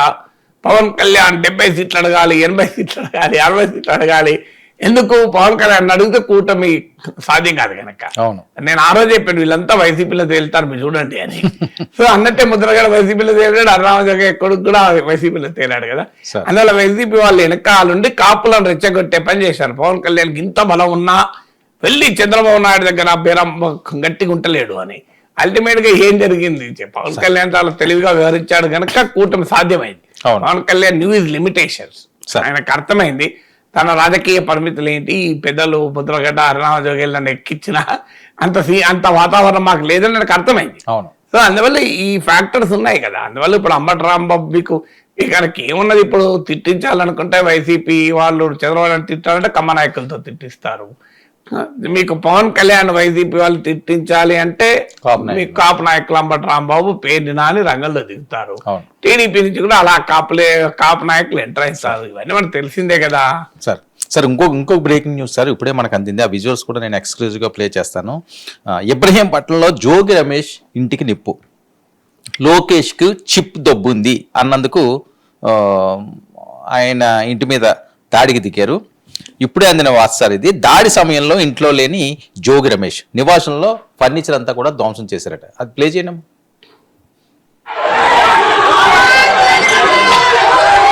సార్. ఇది అంబటిది ఇంకా ఏం జరుగుతుందో అని ఆలోచించారు. ఆంధ్రప్రదేశ్ లో అలా తయారైపోయింది. మీరు ఇప్పుడే కాదు కదా, చంద్రబాబు నాయుడు ఇంటి మీదకి జోగి రమేష్ మొన్నే వచ్చాడు, అతను బయట వెళ్ళాడు. ఆయన మొన్నే వచ్చాడు బయటికి, మొన్న ఆ కేసులో బయటకు వచ్చారు. మొన్నే మీరు అప్పుడు కూడా లేదు చంద్రబాబు నాయుడు మెమరాండం ఇవ్వడానికి వెళ్ళిన. అలాగే గన్నవరంలో కదా మీరు టీడీపీ కార్యాలయం పైన దాడి కదా, వల్లంనేని వంశీ ఇష్యూలో. సో మీకు ఇదొక ట్రెండ్ గా మారిపోయింది. ఇప్పుడు ఎవరు ఎక్కువ, ఎవరు తక్కువ, ఎవరు ముందు మొదలు పెట్టారు, ఎవరు తర్వాత మొదలు పెట్టారు అనే లెక్కలు వేసుకుంటే లాభం లేదు. రియాలిటీ ఏంటంటే ఎవరి అధికారంలో ఈ ధోరణి పెరిగిపోయింది. అందులో మీకు చంద్రబాబు నాయుడుకు ఉన్న ప్రధానమైన ఇమేజే అడ్మినిస్ట్రేషన్. ఆటవిక రాజ్యం ఉండదు అని కదా. మీకు చంద్రబాబు నాయుడుకు ఉన్నటువంటి ప్రధాన గుర్తింపు ఏంటంటే లా అండ్ ఆర్డర్. మీకు నేను తిరుపతిలో ఎలక్షన్స్ ముందు తిరుపతిలో క్యాబ్లో వచ్చాను. ఆ క్యాబ్ వెళ్తూ ఏంటి ఎవరు గెలుస్తారంటే కూటమి వైపు అంటున్నారు సార్, చంద్రబాబు నాయుడు కొద్దిగా అడ్మినిస్ట్రేషన్ మంచిగా ఉంటుంది సార్ అన్నాడు. సో సంక్షేమ పథకాలు ఏమున్నారు సార్, ఎవరైనా అమలు చేస్తారు, జగన్ అమలు చేస్తారు, చంద్రబాబు అమలు చేస్తాడు, చంద్రబాబుకి ఇష్టమన్నా లేకపోయినా అమలు చేయక తప్పదు కదా సార్. ఇక తేడా ఎక్కడ అంటే కొద్దిగా గట్టిగా ఉంటుంది కదా సార్ పాలన అన్నాడు ఒక క్యాబ్ డ్రైవర్. సో నేను అప్పుడే వచ్చి నా యూట్యూబ్లో వీడియో ఉంటుంది ఒక క్యాబ్ డ్రైవర్ ఏం చెప్పాడు అని. సో ఎలక్షన్స్ ముందు దట్ వాజ్ అన్ ఇండికేషన్. అంటే తెలుగుదేశం చంద్రబాబు నాయుడు నాయకత్వంలో కూటమికి అధికారం రావటానికి ప్రధానమైన అంశంలో administration number 1. Number 2 administration includes law and order. Number 2 development. Chandrababu నాయుడుకి లేనిది వైఎస్ కుటుంబానికి ఉన్నది వెల్ఫేర్. అయితే ఈ వెల్ఫేర్ ఇష్యూలో ఇప్పటికీ మీరు సర్వేలు జరిపితే చంద్రబాబు నాయుడు క్రెడిబిలిటీ తక్కువే, కానీ ప్రజలు సంతృప్తిగా ఉన్నారు. ఎందుకు సంతృప్తిగా ఉన్నారు? క్రెడిబిలిటీతో సంబంధించిన డెలివరీ అవుతున్నదా లేదా అని.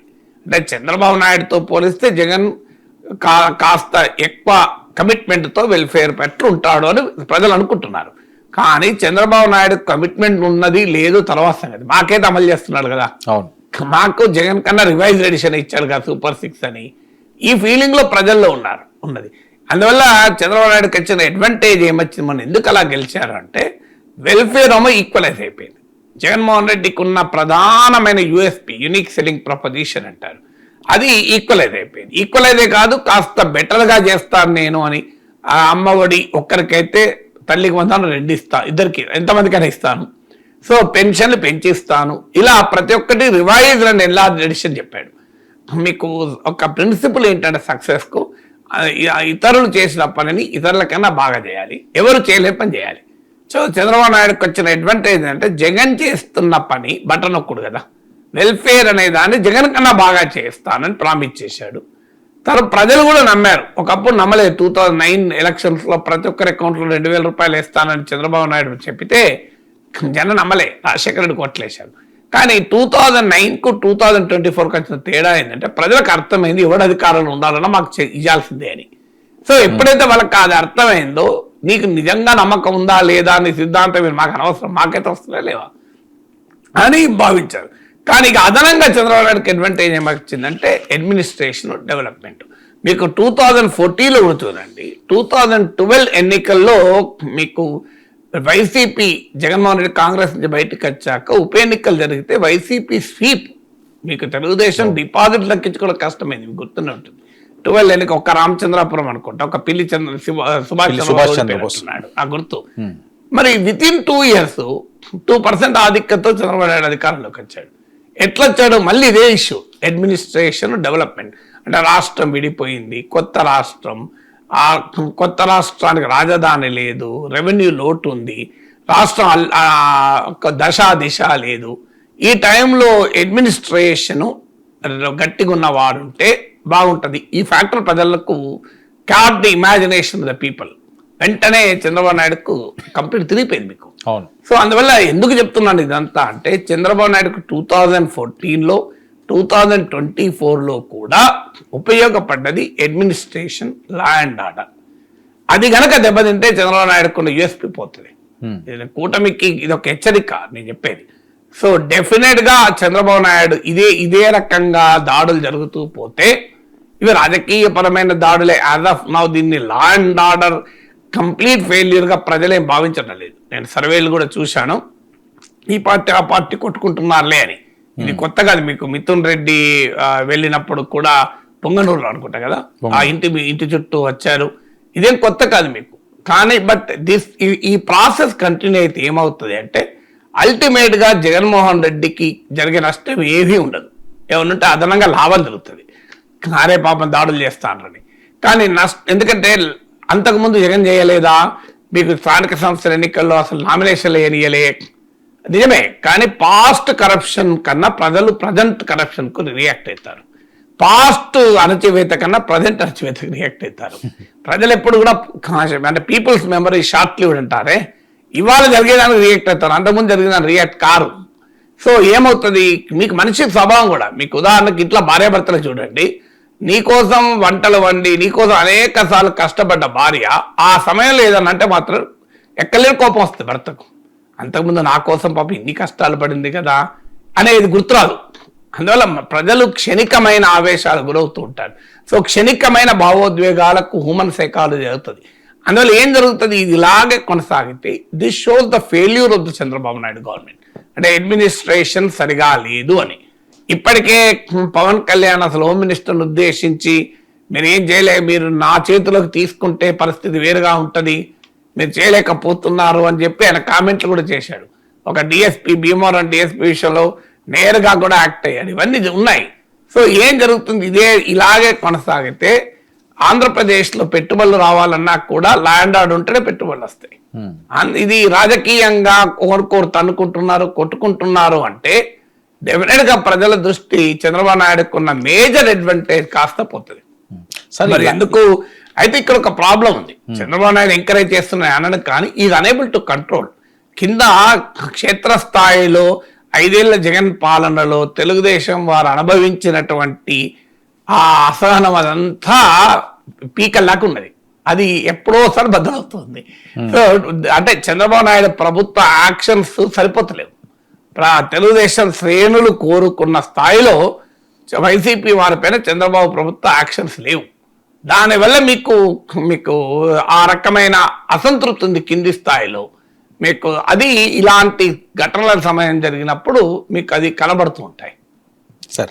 సరే లకారం భాషలు కానీ లేకపోతే చిప్పు దొబ్బింది ఇలాంటివి ఎందుకు రెచ్చగొట్టే విధంగా నిన్నే ఒక ఇన్సిడెంట్ జరిగింది, మళ్ళీ దాన్ని లోకేష్కి చిప్పు దొబ్బింది అంటే రెచ్చగొడుతున్నారా సార్? ఇలాగైతే ఏమన్నా ప్లస్ అవుతుంది అని భావిస్తున్నాయి ఆ పార్టీలు? అంటే ఒకటి రాజకీయాల లాంగ్వేజ్ ఆఫ్ పాలిటిక్స్ అలా తయారైంది. ఇలా కొత్తగా ఈ పదాలు వింటున్నాం మనం. అసెంబ్లీలో మాట్లాడుకుంటున్నారు కదా, బయట మాట్లాడుకుంటున్నారు, అసెంబ్లీలో మాట్లాడుతున్నారు. This has become a language of politics number 1. Number 2 definite గా ఒక స్పెక్టకల్ అవుతుంది కదా. ఇప్పుడు అంబటి రాంబాబు అయిపోయింది, ఇప్పటి నుంచి జోగి రమేష్ గురించి మాట్లాడుకోవాలి కదా. ఆ అంబటి రాంబాబు అధ్యాయం అయిపోయింది. సో అంబటి రాంబాబు ఫీల్ అవుతారు కావచ్చు, జోగి రమేష్ 4 రోజులు ఆగచ్చు కదా, ఇప్పుడే అనాలా? నాది కాస్త 4-5 రోజులు నడిచినాక ఈయన అంటే అయిపోయేది కదా ఇప్పుడు అనే అవకాశం కూడా ఉంటుంది. సో ఇది కూడా ఉండొచ్చు మీరు అన్నట్లు. ఇప్పుడు Ambati Rambabu dominated the entire media. అవును, నిన్న మొత్తం అంబటి రాంబాబే కదా. ఇవాళ మొత్తం మళ్ళీ కేసీఆర్ది కంప్లీట్ కాకముందు, బడ్జెట్ కాకముందే జగన్ రమేష్ వచ్చింది. ఎస్, ఈ లోపల ఏం అల్టిమేట్ గా రాజకీయ నాయకులు ఏం చేస్తారు? చంపుతారా? ఏం చేస్తారు? అరెస్ట్ చేస్తారు? ఇవన్నీ ఏం శాశ్వత జైలు శిక్ష 10 ఏళ్ళు పడుతుందా, 5 ఏళ్ళు పడుతుందా? ఈ మాటలకు శిక్షలు ఎంత ఉంటాయి? 4 రోజులు ఉంటారు, 10 రోజులు ఉంటారు, 15 రోజులు ఉంటారు, తర్వాత బయటకు వస్తారు. ఇదేం అందువల్ల తమ శ్రేణుల్ని ఉత్సాహపరచడానికి కావచ్చు, తమ మద్దతుదారులకు ఊపు తేవటానికి కావచ్చు, తాము వార్తల్లో ఉండటానికి కావచ్చు, లేదా తమ సహజ స్వభావరీత్యా కావచ్చు, కారణాలు ఏదైనా వాళ్ళు అంటూ ఉంటారు, వీళ్ళు రెచ్చిపోతూ ఉంటారు. సో అల్టిమేట్ గా ఎవరికి అడ్వాంటేజ్ వస్తుంది అనేది ప్రజల పర్సెప్షన్ బట్టి. వైసీపీ వాళ్ళు అనవసరంగా ఘర్షణ దిగుతున్నారని ప్రజలు అనుకుంటారా, లేకపోతే ఇలాంటి మాటలకే ఇంత చేస్తే మరి ఇలాంటి మాటలు ఎవరు ఎందుకు అనలేదా? టీడీపీ హయాంలో కూడా అన్నారు కదా, వైసీపీ జగన్ అనలేదా? ఏమన్నది అన్న మాటలకి ఇంత చేస్తారా అని ప్రజలు అనుకుంటారా? అది we can't tell now. It can public perception ఎటువైపు ఉంటుంది ఊహించలేం. కానీ ఒకసారి లా అండ్ ఆర్డర్ ఇలా బ్రేక్ అవుతూ పోతుంటే డెఫినెట్ గా అల్టిమేట్ గా ప్రభుత్వానికి అయితే చెడ్డపేరు వస్తుంది. ఎందుకంటే లా అండ్ ఆర్డర్ మెయింటైన్ చేయాల్సిన ప్రభుత్వం కదా. అవును సార్, మరొక అంశం ఇది మెగాస్టార్ చిరంజీవి గారి ఇంట్లో సంబరాలు. మొన్నే మనం Shivashankar Varaprasad super duper hit, చాలా ఆనందంగా ఉన్నారు కుటుంబాలతోటి. ఆయన కూడా ఎంతో హ్యాపీగా గడిపి వచ్చారు. వచ్చిన వెంటనే వాళ్ళకి వచ్చిన మరొక గుడ్ న్యూస్, మెగాస్టార్ చిరంజీవి గారికి బుల్లి మెగాస్టార్ రావడం రామ్ చరణ్ గారు ఎంతో కాలం నుంచి ఎదురు చూస్తున్నారు. అంటే చరణ్ గారి తర్వాత ఎవరు లేరు చిరంజీవి గారి ఇంట్లో మగపిల్లడు, అందరూ ఆడపిల్లలే. ఆయనకున్న 2 ఆడపిల్లలు కూడా మళ్ళీ ఆడపిల్లలు పుట్టారు. సో ఇది ఒక పెద్ద ఆనందోత్సవాలు జరుపుకోవాల్సిన వార్తగా మెగా ఫ్యాన్స్ అందరికీ ఇంకా ఆనందాలకు అవతలు లేవు. మళ్ళీ బుల్లి మెగాస్టార్ వచ్చాడని. అంటే ట్విన్స్ అనుకుంటాను కదా, బాబు పాప. అదే బాబు. అందువల్ల మీకు అంటే డెఫినెట్ గా మెగా ఫ్యామిలీకి మెగా న్యూసే కదా, మెగా న్యూస్, మెగా ఆనందం కదా కదా. సో సంతోషం. ఈ సందర్భాన చిరంజీవి గారికి, రామ్ చరణ్ గారికి ఉదయపూర్వకమైన శుభాకాంక్షలు. మంచి సందర్భం కదా. జగనే అంటే ప్రజల్లో కూడా సెలబ్రిటీస్ పర్సనల్ లైఫ్స్ ను కూడా ఫాలో అవుతూ ఉంటారు.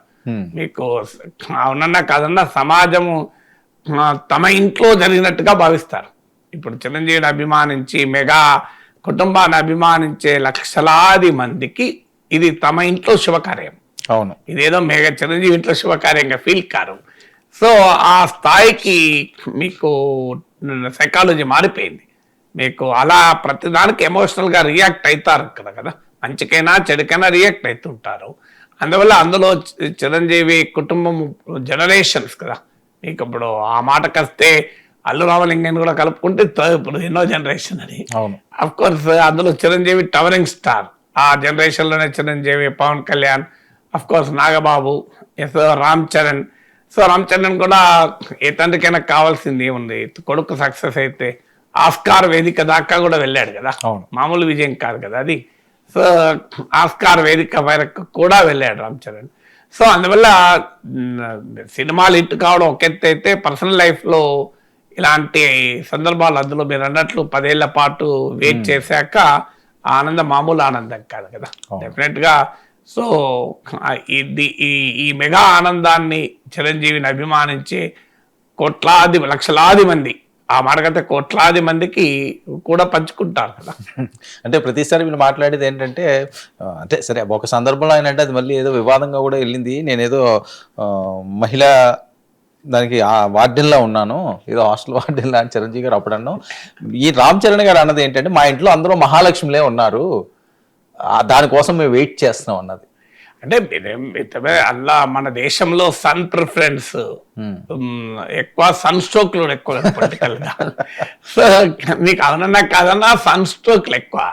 రియాలిటీలో మన దేశంలో సన్ ప్రిఫరెన్స్ వీరికి ఉందని నేను అంటలేను. సన్ ప్రిఫరెన్స్ ఉన్నమాట నిజం. ఎందుకంటే అది మన సొసైటీ యొక్క క్యారెక్టర్.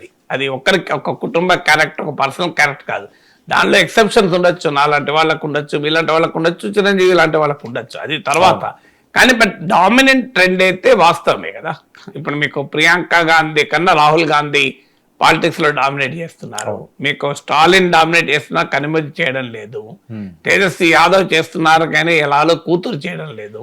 జగన్ వెనకాల రాజశేఖర రెడ్డి అభిమానులు ఉన్నారు కానీ షర్మిల వెనకాల లేరు. ఇక్కడ కూడా కేటీఆర్ తో పోలిస్తే కవితకు ఆ పాపులారిటీ లేదు. రియాలిటీ కదా ఇది. సినిమాల్లో కూడా అంతే కదా సార్, హీరోలు వస్తారు కానీ హీరోయిన్స్ సినిమాల్లో దానికి అనేక ఫ్యాక్టర్స్ ఉండవచ్చు కూడా. అంటే హీరోయిన్లు రావాలని ఆ కుటుంబాలు కోరుకోకపోవచ్చు కూడా, మనకు తెలియదు కదా. ఎంకరేజ్ చేస్తున్నారో లేదా కూడా తెలియదు. సో ఆ విమర్శ కూడా ఉంది.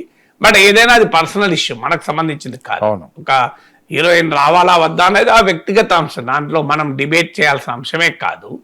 బట్ మీరు అన్నట్లయితే నిజం, సినిమా ఫ్యామిలీస్ లో టాప్ స్టార్స్ లో కూడా కొడుకులు హీరోలు అవుతున్నారు తప్ప కూతుర్లు హీరోయిన్లు అయిన సందర్భం లేదు, తక్కువ. మీరు అనేది నిజమే, కొంతమంది ఇళ్లలో ఉండొచ్చు కానీ ఎక్కువ అత్యధికంగా లేదు. అందువల్ల కూడా తమ సినిమా లెగసీ, ఫిలిం లెగసీ, దాని రీజన్స్ ఏదైనా ఫిలిం లెగసీ మగ సంతానం ద్వారా ముందుకు పోతుంది. మీకు అది కూడా ఒక ఫ్యాక్టర్. తర్వాత ఇంట్లో ఆడపిల్లలు ఎక్కున్నప్పుడు మగపిల్లవాడు కావాలని కోరుకోవడం తప్పేంటి? నాకు నా జీవితంలో మాకు మనవరాలు పుడితే నేను చాలా ఆనందపడ్డా. మనమని కన్నా మనవరాలు కావాలని కోరుకున్నాను. ఎందుకంటే అది ఒక్కొక్కరి ప్రిఫరెన్సెసే కాదు. ఇప్పుడు మా అన్నయ్యకు ఇద్దరు కొడుకులే. సో నా కూతురే, మా అన్నయ్య కూడా కూతురే. సో మా అన్నయ్యకి ఇద్దరు కొడుకులే, నా కూతురుకు ముగ్గురు బ్రదర్స్. అది చిన్నప్పుడు స్కూల్లో కూడా how many brothers you have అంటే 3 అని రాసింది. టీచర్ నుండి 3 అని మార్కులేలే, ఒక్కరే కదా అంటే లేదు 1 in India 2 in US అని రాసింది. అందువల్ల ముగ్గురు అన్నలకి ఎక్కెచ్చింది. సో ఆటోమేటిక్ గా ఇప్పుడు మా అన్నయ్యకు పుట్టిన ఇద్దరు మనవళ్ళు ఫస్ట్ గ్రాండ్ చిల్డ్రన్ లో కూడా ఇద్దరు మగ సంతానవి. ఇప్పుడు సో నెక్స్ట్ వచ్చేవారు ఆడ సంతానం వస్తున్నారు. సో అందువల్ల డెఫినెట్ గా ఇప్పుడు ఎవరు మగవాళ్ళు ఎక్కుంటే ఆడవాళ్ళకి కావాలని కోరుకుంటారు, ఆడవాళ్ళు ఎక్కుంటే మగవాళ్ళకి కావాలని కోరుకుంటారు. సో ఇటీవల కాలంలో చాలా ఫ్యామిలీస్ లో చేంజ్ వచ్చింది లేండి. మీకు ఆడకూతురు రావాలి అని ఉండేవారు. అంటే హ్యూమన్ ట్రెడిషన్, అంటే మన సమాజానికి ఉండే క్యారెక్టర్ ప్యాట్రిలీనియల్ సమాజం కదా. ఇప్పుడు కొడుకు ఇంట్లోనే ఉంటాడు, కూతురు పెళ్లి తర్వాత ఇంకోరి ఇంటికి వెళ్తుంది. సో మన ప్యాట్రియార్కల్ సొసైటీ మనది, అది కరెక్ట్ అని నేను అంటలేను. ప్యాట్రిలీనియల్ సోషల్ రిలేషన్స్, ప్రాపర్టీ రిలేషన్స్ అన్ని కూడా అలాగే ఉంటాయి కదా. సో అందువల్ల మీకు సమాజంలో ఈ సన్ ప్రిఫరెన్స్ ఉండటానికి హిస్టారికల్ రీజన్స్ ఉన్నాయి. దాని నుంచి బయటకు వస్తున్నాం ఇప్పుడు చాలా మంది. ఈ ఆధునిక కాలంలో కూతురైతే కొడుకైతే తేడా ఏం లేదు కదా. మాకు ఇప్పుడు గుర్తు, బెల్లంపల్లిలో మేము ఉండేవాళ్ళం చిన్నప్పుడు. మా పక్కింటి ఆంటీ అంకుల్కు 4 కొడుకులే, ఇటు పక్క ఆంటీ అంకుల్కు 4 బిడ్డలే. ఈ 4 మేమేమో 2 కొడుకులు 2 బిడ్డలు. సో మా అమ్మ నాన్న దగ్గరికి వచ్చి నాకు బిడ్డలు లేరు, కనీసం చస్తే ఎడవడానికి కూడా బిడ్డలు లేరు అని ఈ కొడుకులు నా ఆంటీ అంకుల్ వచ్చి అనేవాళ్ళు. ఆ బిడ్డలు నా ఆంటీ అంకుల్ వాళ్ళు ఫస్ట్ మాకు తలకొరి పెట్టడానికి కొడుకులు లేరు వాళ్ళనే వాళ్ళు. సో ఇది మేము చిన్నప్పుడు చూసేవాళ్ళం. సో ఇలా అంటే ఆ కొరత ఉంటది. మీకు ఆడపిల్లలు లేకపోతే ఆడపిల్లలు కావాలని కొరత ఉంటది, మగపిల్లలు లేకపోతే మగపిల్లలు కొరత ఉంటది. బట్ ఏదైనా ఇద్దరు ఉంటే ఆనందం, ఆ బ్యాలెన్స్ డెఫినెట్ గా బెటర్ గా ఉంటది కదా. అయినా ఆధునిక కాలంలో ఆ తేడా ఉండదు, ఉండకూడదు కూడా. అల్టిమేట్ గా ఎవరైనా మన పిల్లలే కదా. సో బట్ డెఫినెట్ గా ఇంకా బ్యాలెన్స్ అయితే ఎక్కువ ఆనందం ఉంటుంది కదా. సార్ చిరంజీవి గారు చూడండి, సక్సెస్లు అయితే ఏమీ లేవు, ఆయన శిఖరాగ్రానికి వెళ్ళిపోయారు. సో 2026 అన్నది మన శివశంకర వరప్రసాద్ ఇన్ని సంవత్సరాల తర్వాత మళ్ళీ ఆయన కామెడీ పండించి 100 కోట్లు వసూలు చేసి తన స్టామినా ఏంటో నిరూపించుకున్నారు. ఇదే టైంలో మనోడు పుట్టడం 2026 చిరుకి మరొక మెగా గిఫ్టేనా? అంటే వర్క్ లైఫ్ బ్యాలెన్స్ అంటారు. So professional life, personal life లో రెండిట్లో కూడా సక్సెసెస్ అంటే డెఫినెట్ గా అందులో గ్రాండ్ చిల్డ్రన్ అంటే ఇంకా చాలా ఎక్కువ ఉంటుంది. ఎందుకు ఎక్కువ ఉంటుంది అంటే మీకు చూడండి, ఎవరైనా మీకు కూతురు కొడుకు కూడా తండ్రిని శాసించలేకపోవచ్చు, కానీ మనవడైతే శాసిస్తాడు. నేను ఈ మధ్య అమెరికాకి వెళ్తే రోజు ఉదయాన్నే ఏమీ లేదు లేసేవాడిని, కమ్ తాత అని మనవరా అంటే వెళ్ళాలి, నో గో అనేది ఓసారి అంటే వెళ్ళిన సోఫాలో కూర్చొని రా అనేది మళ్ళీ పోయేటోండి. అంటే మా ఇంట్లో అందరుండి ఎవరికి భయపడే నాగేశ్వర్ మాత్రం ఇక్కడ మనవాళ్ళు చెప్పినట్టు వింటున్నాడు, లేమంటే వేస్తున్నాడు, కూర్చున్నాడు. ఐ డోంట్ లైక్, వెళ్ళిపో అనేది ఒక్కోసారి. రా నా ఐ లైక్ యూ రా అనేది. దాని ఆదేశం మా సందేశం అన్నట్టు. దేవుడు శాసించాడు, అరుణాచలం పాటించాడు అన్నట్లు మనవరాలు శాసించేది నేను పాటించేవాడిని. సో అందువల్ల grand child is a wonderful experience కదా, మీకు అద్భుతమైన ఎక్స్పీరియన్స్. అఫ్ కోర్స్ చిరంజీవికి కూతుర్ల ద్వారా ఆల్రెడీ ఎక్స్పీరియన్స్ వచ్చింది.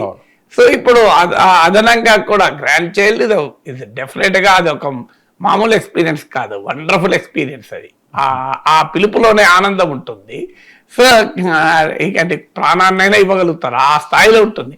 సో కొడుకు కూతురు ఏమో పర్సనల్ లైఫ్ లో చాలా చాలా ఛాలెంజెస్ ఉంటూ లైఫ్ చాలా అంటే ప్రొఫెషన్ లో పరుగులు తీసే వయసులో పిల్లలు పుడతారు. అదొక ఆనందం, అదొక అనుభూతి. గ్రాండ్ చిల్డ్రన్కి వచ్చేవరకు ఏమైతుందంటే లైఫ్ లో పర్సనల్ ఛాలెంజెస్ దాటి ఒక గ్రేటర్ పర్సనల్ స్టెబిలిటీ వచ్చి జీవితం కాస్త వడ్డించిన అందరికీ ఉంటుందని అన్నాను. ఆ అవకాశం ఉంటుంది. పాపం ఆర్థిక సామాజిక పరిస్థితుల వల్ల వయసులో గ్రాండ్ చిల్డ్రన్ వచ్చే వయసుకు కూడా సెటిల్ కాని ఫ్యామిలీస్ ఉన్నాయి, లేవని అనలేము. కానీ ఒకవేళ అన్ని సెటిల్ అయిపోతే ఇట్స్ వండర్ఫుల్ ఎక్స్పీరియన్స్ కదా, ఇంకేమీ ఉండదు, అడావుడు లేదు. సో నీకు తండ్రి అయిన సమయంలో తల్లిదండ్రులు అయిన సమయంలో ఉండేటువంటి వర్క్ ప్రెషర్స్ కావునన్నా కాదన్నా అప్పుడు ఎక్కువ ఉంటాయి కదా. సో మీకు తాత అయిన సమయానికి వచ్చే వరకు ఆ వర్క్ ప్రెషర్స్ అయిపోతాయి. ఇది ఓన్లీ అండ్ ఆప్షనల్ ఇక పనిచేయడం. ఇప్పుడు చిరంజీవి శివశంకర్ వరప్రసాద్లో నటించకపోయినా ఇది కాదు, కానీ రామ్ చరణ్ పుట్టిన సమయంలో నటించకుండా ఉండలేరు కదా. That was a compulsion for him. This is not compulsion, it's a pleasure. ఆయన ప్యాషన్ వల్ల చేస్తున్నాడు. ఇప్పుడు నాగేశ్వర్ నేను 93లో తండ్రి అయ్యాను. అప్పుడు నాకు 30 ఏళ్ళ వయసు, ఉద్యోగము, పిహెచ్డి పూర్తి చేసిన అప్పుడప్పుడే. సో ప్రమోషను, ప్రొఫెషనల్ లైఫ్లో ఎదగాలి అనేటువంటి తాపత్రయము, తపన ఒకవైపు, ఇంట్లో సంతానము పిల్లలతో గడపాలన్న ఆనందము మరోవైపు. ఈ రెండింటి మధ్య బ్యాలెన్స్. ఇప్పుడేమో ప్యాషన్ కదా, నాకు కొంపలే ముడగదు నేను 4 రోజులు పని చేయకపోతే. సో అఫ్కోర్స్ నేను అమెరికా నుండి కూడా టీవీ ప్రోగ్రాంలో పాల్గొన్నాను, బట్ చాలా తగ్గించాను కూడా. ఆ టైంలో 1.5 month నేను ఇంట్లో వీడియోలు రికార్డింగ్ చేయలేదు, ఓన్లీ టీవీలో మాట్లాడిందే పెడుతూ వచ్చాను. ఎందుకంటే లెట్ మీ స్పెండ్ టైం. ఎప్పుడన్నా నా మనవరాలు నిద్రపోయిన సమయంలో, లేదా అదేమన్నా తల్లి వాళ్ళ అమ్మ నాన్నతో బయటికి షాపింగ్కి వెళ్ళిన వెళ్ళిన సమయంలో నేను వర్క్ చేసుకున్నాను. మిగతా టైం అంతా నథింగ్ డూయింగ్, నో వర్క్, కమ్ తాతారా అనేది. అంటే మనం అన్ని పనులు పక్కకు పడేసి వెళ్ళిపోవడమే. సో అందువల్ల డెఫినెట్గా ఆ ఎక్స్పీరియన్స్ మామూలు అనుభవం కాదు కదా, అత్యంత తీయటైన అనుభవం అది. Sir thank you so much Nageshwar గారు.